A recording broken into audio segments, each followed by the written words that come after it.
భారత వాతావరణ శాఖ తెలుగు రాష్ట్రాలకు వర్షంపై కీలక అప్డేట్ అందించింది.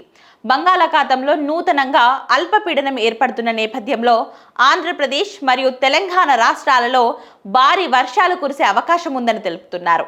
ఎలినో ప్రభావంతో దేశవ్యాప్తంగా వర్షపాతం లోటు నెలకొన్న తరుణంలో ఈ తాజా వాతావరణ మార్పులు ప్రజలకు ఉపశమనం కలిగించనున్నాయి. అలాగే పశ్చిమ బెంగాల్ మరియు ఉత్తర ఒడిశా తీర ప్రాంతాల సమీపంలో వాయవ్య బంగాళాఖాతంలో మరో అల్పపీడనం ఏర్పడనుంది. దీని కారణంగా సెప్టెంబర్ 2వ తేదీ వరకు రాష్ట్రంలోని పలు ప్రాంతాలలో మోస్తారు నుంచి భారీ వర్షాలు పడే అవకాశం ఉంది. ఉత్తరాంధ్ర, కోస్తాంధ్ర అలాగే రాయలసీమ జిల్లాలలో వాతావరణం పూర్తిగా మారిపోనుంది.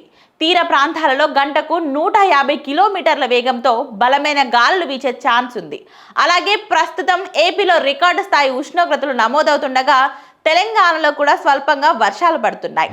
ఈ అల్పపీడన ప్రభావంతో రెండు తెలుగు రాష్ట్రాల్లోనూ వర్షాలు విస్తరించే అంచనా ఉంది.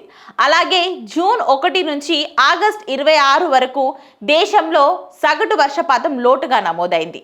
ఈ వర్షాల ద్వారా లోటు తగ్గి పంటలకు తగిన నీరు అందుతుందని నిపుణులు అంచనా వేస్తున్నారు.